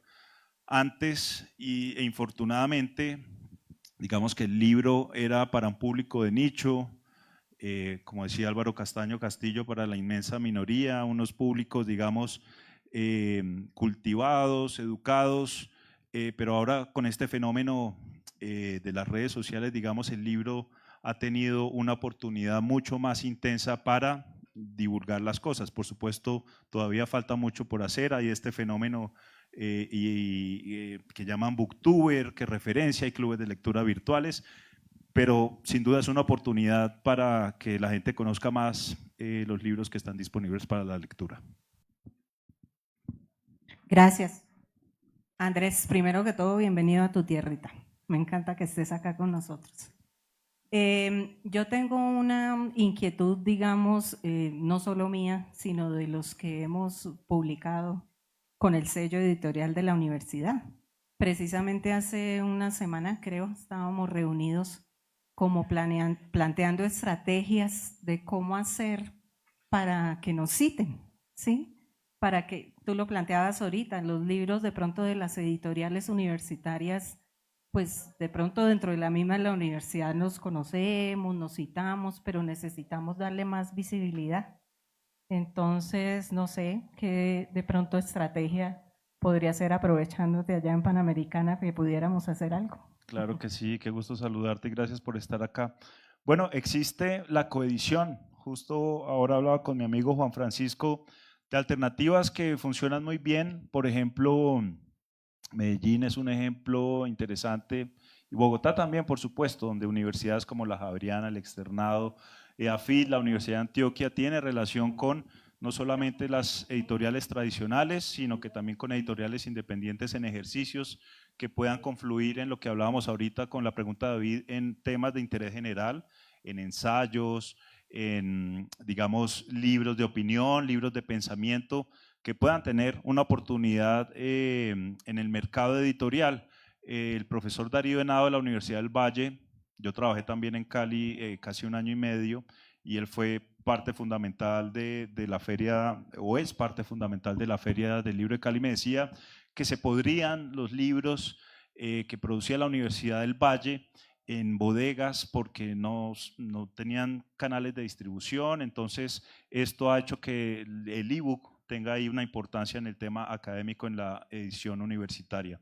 En ese sentido, el ejercicio de coedición y de empezar a enlazar una conversación entre las editoriales, repito, tradicionales e independientes con las editoriales universitarias, puede plantear una oportunidad también de tener los mejores insumos posibles para la lectura, porque en la no ficción, como ya lo mencioné, todo lo que supone la tecnología y eso redujo considerablemente libros de opinión que ya puedes ver en un TikTok de, no sé, 10 minutos sobre cualquier cosa, y ha afectado tremendamente investigaciones periodísticas y demás. Ayer, por ejemplo, viendo los premios Simón Bolívar, vi que ya no hay estos grandes libros de grandes revelaciones, investigaciones apoyadas, por supuesto, en ejercicios periodísticos, y me llamó particularmente la atención porque esos libros sí están desapareciendo y tienen, repito, una oportunidad interesante en las ediciones universitarias.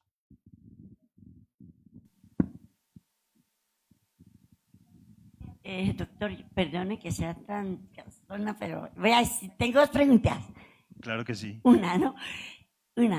La primera es, ¿quiénes serían los culpables o quiénes fueron los culpables de que en Pamplona se fuera olvidado un poquito de la lectura? Eso. Y segundo,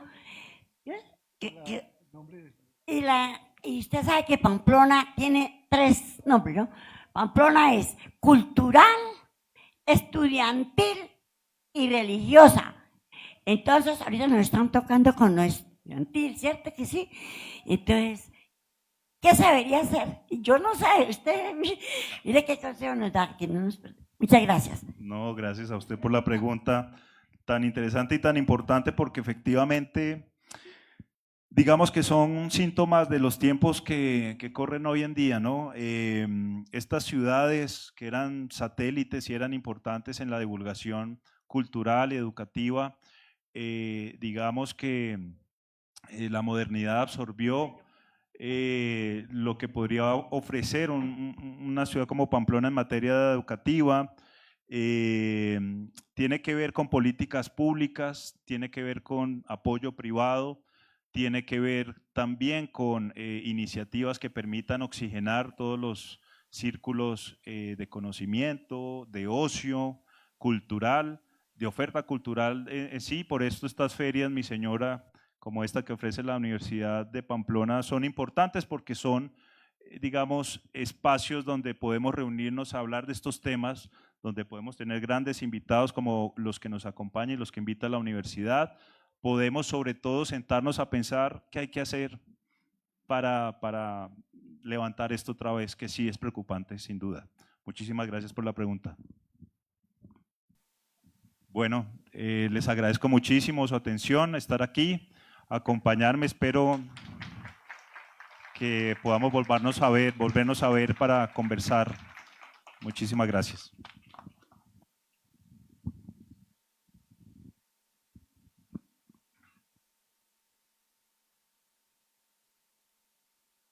Invitamos a las personas que van llegando, que pueden tomar asiento. Este año sus palabras han tejido puentes, sus ideas han sembrado futuro y sus páginas han dado voz a lo que merece ser contado. Publicar no es solo imprimir tinta sobre papel, es atreverse a dejar huella, a compartir el alma, a construir memoria colectiva. Desde la Universidad de Pamplona celebramos su valentía intelectual, su compromiso con el conocimiento y su amor por la palabra. Cada obra publicada con nuestro sello editorial es un acto de resistencia contra el olvido, una invitación a pensar, a sentir y a transformar. Gracias por confiar en esta casa editorial como espacio de expresión, diálogo y construcción cultural. Ustedes son parte de una comunidad académica que cree en el poder de la escritura para cambiar realidades y encender conciencias. A continuación, los invitamos a visualizar las obras que fueron publicadas con el sello editorial Unipamplona en el año 2025. 33 publicaciones.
La Universidad de Pamplona celebra su 65º cumpleaños a través de la Sexta Feria del Libro con excelentes noticias. Este 2025 se publicaron 32 nuevos libros. Esto fue posible gracias al sello editorial, la Vicerrectoría de Investigaciones y, claro, al arduo trabajo y compromiso de nuestros autores por la ciencia abierta. Nuestros investigadores contribuyeron a enriquecer a nuestras 9 colecciones. 8 libros se sumaron a la colección de artes. Arreglos compositivos de música colombiana de 7 compositores norte santanderianos. Música para voz y piano.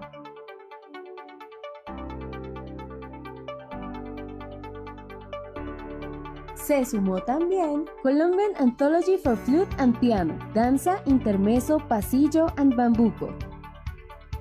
De mi huerto, poesías, 1930 y cantos líricos, religiosos, patrióticos. También se sumó a esta lista Trompetas para Todos, 2 temas para cuarteto de trompetas. Y por último, pero no menos importante, bandas musicales de viento en Colombia, identidad sonora, tradición, herencia, cultura. Por otro lado, en la colección Bienestar y Salud ingresó el libro Estilos de vida en jóvenes, adultos y adultos mayores. A la colección Biología y Ciencias Naturales ingresó Senderos y Caminos del Centro Sur de la provincia de Pamplona. Asimismo, a la colección Ciencia e Innovación se publicó el libro Tecnologías Emergentes para la Conservación de Alimentos.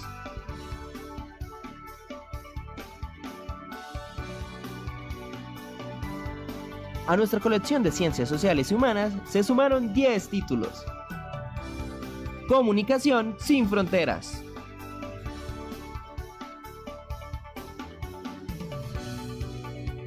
Historia y actualidad de los procesos editoriales en Pamplona, Colombia. Resguardo indígena de Belalcázar. Derecho, historia y diversidad ancestral del territorio. Historias y hermeneusis de la mujer silera.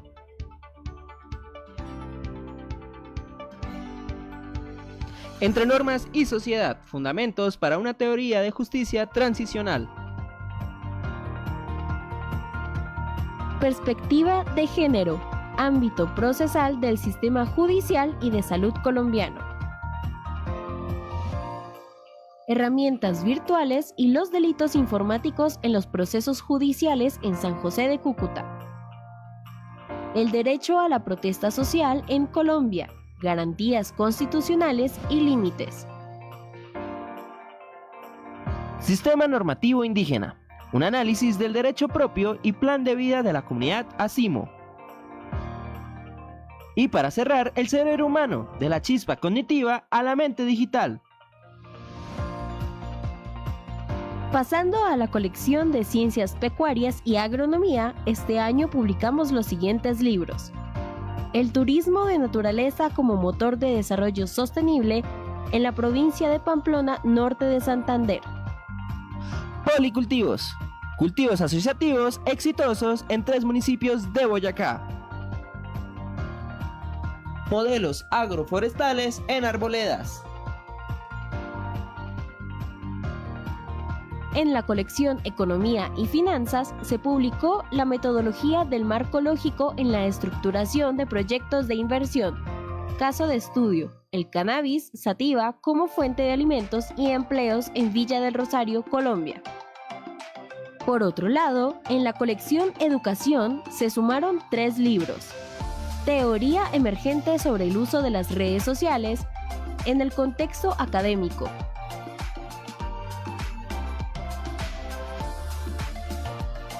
Experiencias investigativas de aula en educación formal.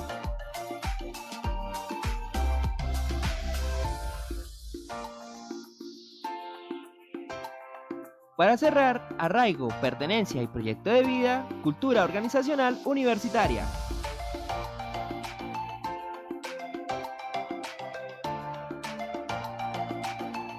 En nuestra última colección, Tecnologías e Ingenierías, se publicaron 3 libros. Metodología para el análisis y diseño de elementos radiantes tipo microtiras.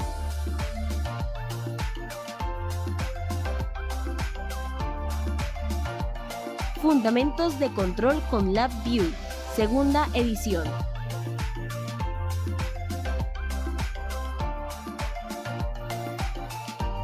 Para cerrar, desaprendiendo la arquitectura, transformaciones proyectuales y escenarios digitales.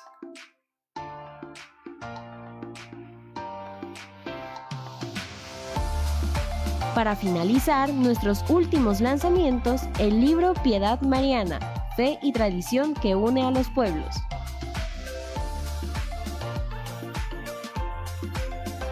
Felicitamos a todos nuestros investigadores y docentes. Gracias a ustedes seguimos construyendo Ciencia Marca Unipamplona. También les extendemos una cálida invitación a leer toda nuestra producción académica y científica. Muchas felicidades a todos los autores por su esfuerzo, compromiso y dedicación. Invitamos a los autores que a medida que se mencionen su obra pueden pasar al escenario. El turismo de naturaleza como motor de desarrollo sostenible en la provincia de Pamplona, norte de Santander.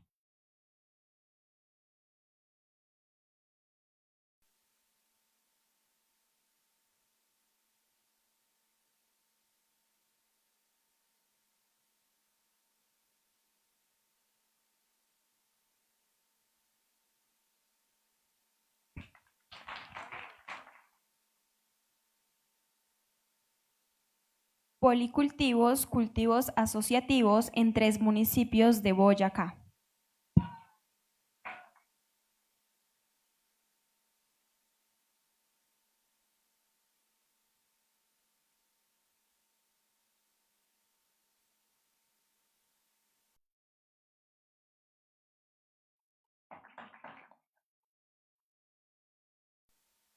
Historia y actualidad de los procesos editoriales en Pamplona, Colombia.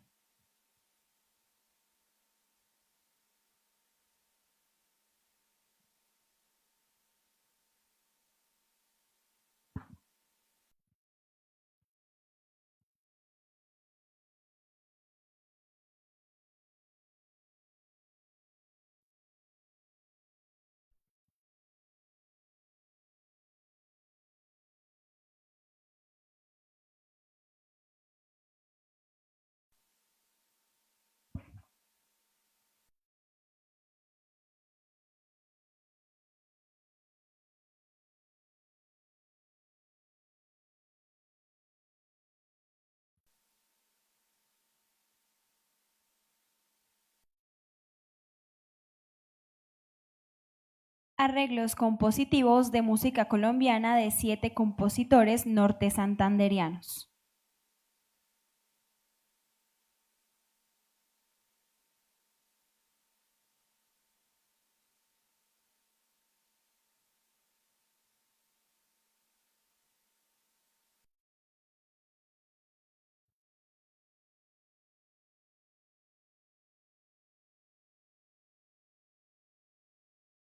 Música para voz y piano de José Rosso Contreras, edición crítica.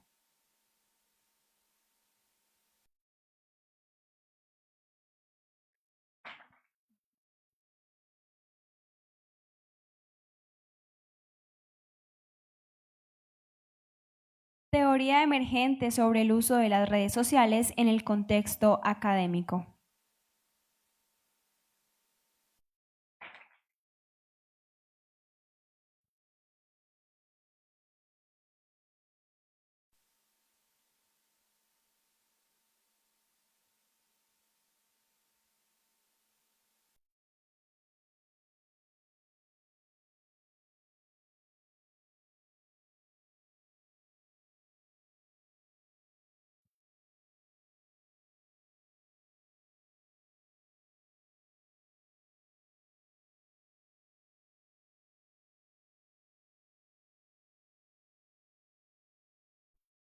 Metodología para el análisis y diseño de elementos radiantes tipo microtiras. La metodología del marco lógico en la estructuración de proyectos de inversión, caso de estudio, el cannabis sativa como fuente de alimentos y empleos en Villa del Rosario, Colombia. Resguardo indígena de Belalcázar, Derecho, Historia y Diversidad Ancestral del Territorio.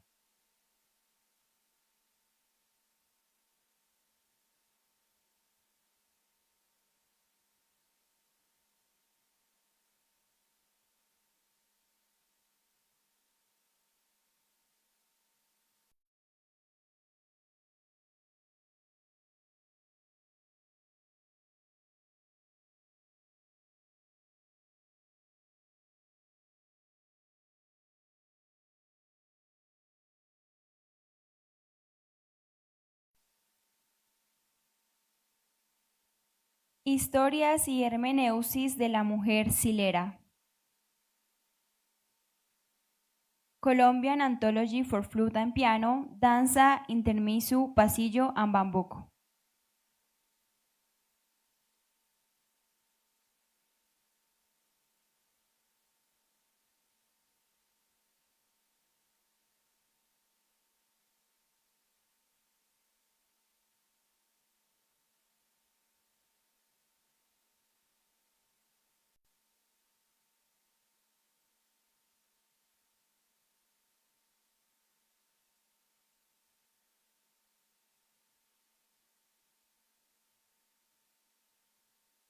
De mi huerto, Poesías 1930.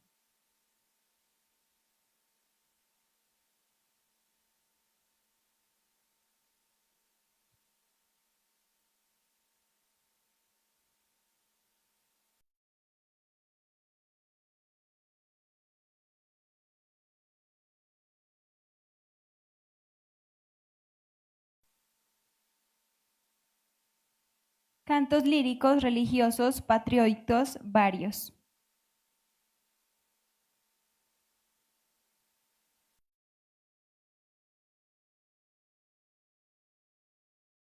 Senderos y caminos del centro-sur de la provincia de Pamplona.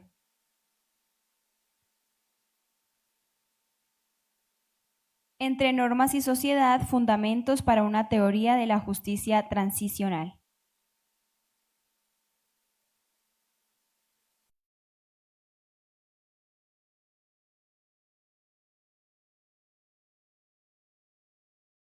Perspectiva de género, ámbito procesal del sistema judicial y de salud colombiano.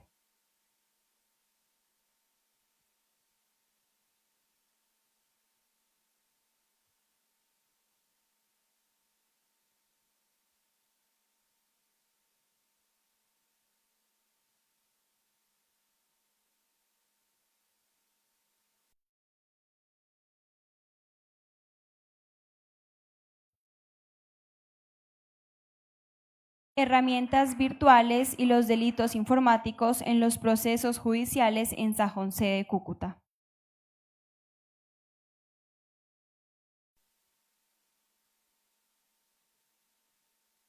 Arraigo, pertenencia y proyecto de vida, cultura organizacional universitaria.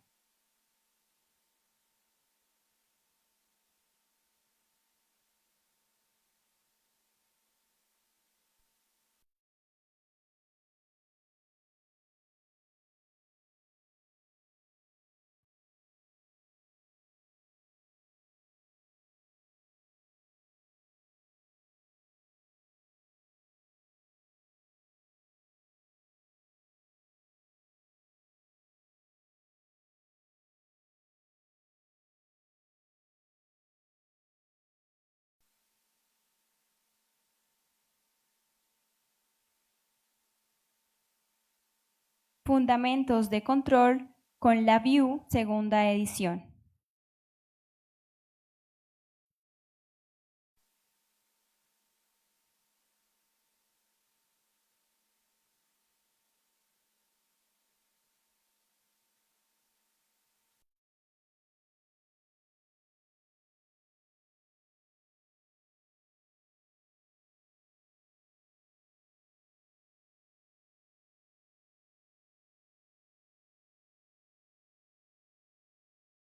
Estilos de vida en jóvenes, adultos y adultos mayores.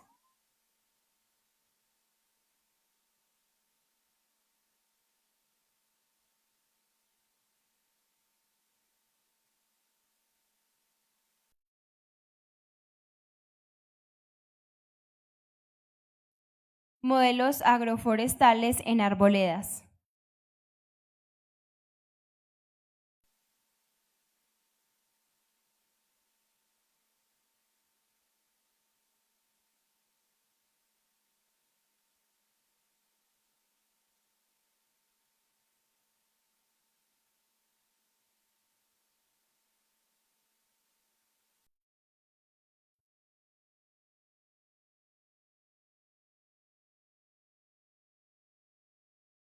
El derecho a la protesta social en Colombia, garantías constitucionales y límites.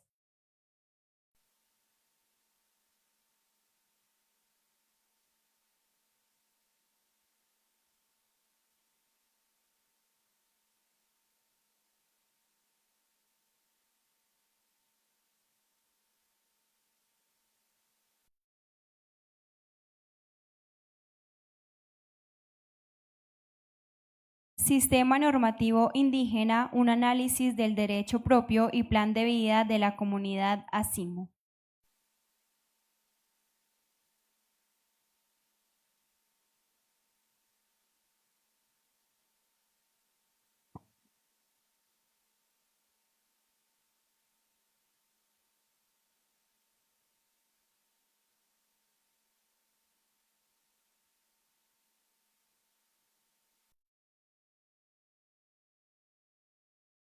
El cerebro humano de la chispa cognitiva a la mente digital.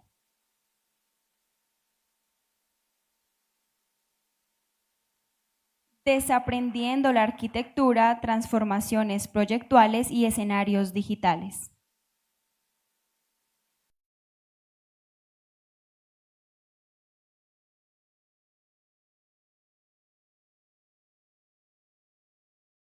Tecnologías emergentes para la conservación de alimentos.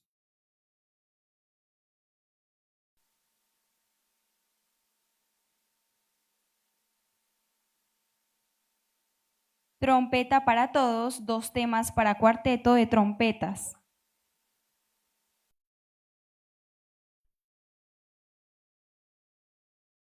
Bandas musicales de viento en Colombia, identidad sonora, tradición, herencia cultural. Integración de la teoría de la modificabilidad cognitiva estructural con el aprendizaje de la música.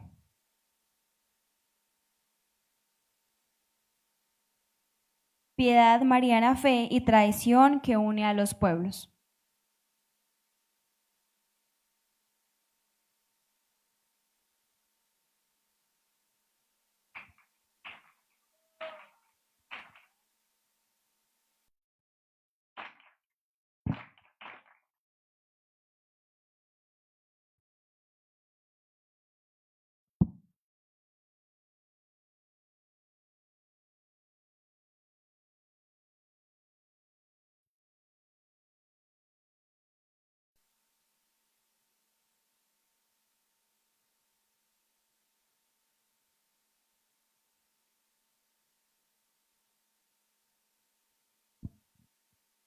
Con esto hacemos premiación a los 33 libros que se editaron este año por el sello editorial.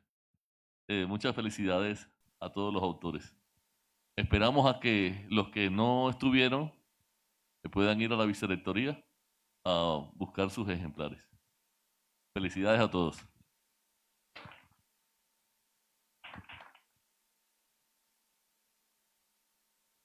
Les agradecemos por haber asistido y participado de este espacio, la Sexta Feria del Libro Unipamplona, el libro puente hacia la ciencia, la cultura y la innovación. Los esperamos a las 7 de la noche para dar continuidad con la programación, gala de cierre y premiación del segundo Festival Universitario de Cine. Feliz noche.